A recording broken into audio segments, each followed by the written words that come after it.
Takot ka ba sa math? Ito na yung lesson natin ngayon na LCM or least common multiple. Ang gagamitin nating method ay continuous division. Okay, so katulad din sa GCF, sulat na rin natin yung mga prime numbers na pwede nating gamitin sa pagkuha ng LCM.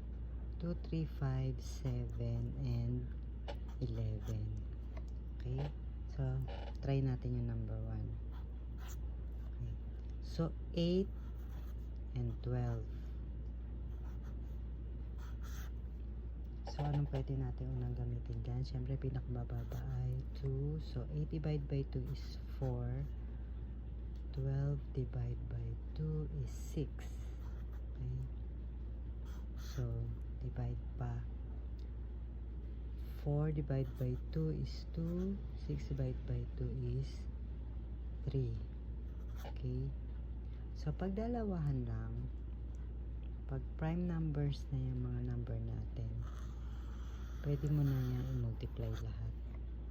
So, magiging 2 times 2 times 2 times 3. So, 2 times 2 equals 4. Times 2 equals 8. Times 3 equals 24. So, ang LCM ng 8 and 12 is 24. Okay? So, yung next naman, number 2. 25 and 75. Okay. So, 25 and 75, 5 yan, diba? 5 times 5 is 25, tsaka 75 divided by 5 is 15. Okay, so pwede pang i-divide sa 5. So, 5 divided by 5 is 1, and 15 divided by 5 is 3. Okay, so ito yung ang LCM natin. So, hindi mo na kailanganin yung 1 kasi same answer lang yan. So, 5 times 5 is 25 times 3 is 75. So, LCM ng 25 and 75 is 75 din. Okay. So, doon naman tayo sa number 3. Yung 12, 18, and 36. Okay.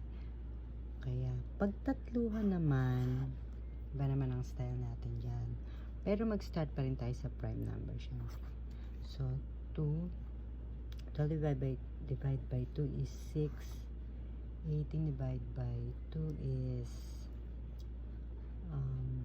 9. 36 divided by 2 is 18. Okay, so, pa divide natin yan sa 3. Okay. 6 divided by 3 is 2. 9 divided by 3 is 3. And 18 divided by 3 is 6. Okay. Pagtatluhan, kailangan ang matira sa ilalim niyan puro 1. Okay. So, pwede ka mamili kung ano yung divide mo, yung 2 or yung 3. Para dito, no? Para maging 1 yung pinaka-answer mo. So, mag-start muna tayo sa 2. Ito kasi mali tayo. 2 divided by 2 is 1. 3 divided by 2, walang exact number, diba? Pero prime na kasi itong 3. I-bring down na lang natin yan. Okay. 6 divided by 2 is 3. Diba? Okay. So, ayan. So, i-divide pa natin yan sa 3.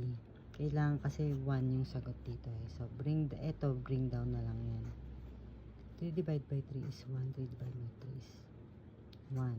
So, kung mapapansin nyo, tatlong 1 na yan. So, ito ngayon yung ating LCM. So, 2 times 3 times 2 times 3. So, 2 times 3 is 6 times 6 times 2 is 12 times 3 is 36. So, ang LCM natin dito ay 36. Okay. So, yung number 4 naman, 20, 30, and 40. Okay. So, ito, divide by 2 muna. So, 20 divided by 2 is 10. 30 divided by 2 is 15. And 40 divided by 2 is 20. So, divide naman natin siya sa 5.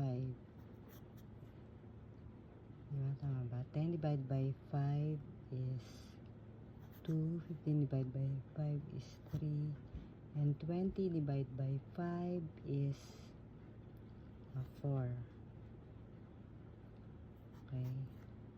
So, pwede pa natin siyang i-divide sa 2. 2 divided by 2 is 1. To bring down natin yung 3. 4 divided by 2 is 2. Ito pa. Okay. So,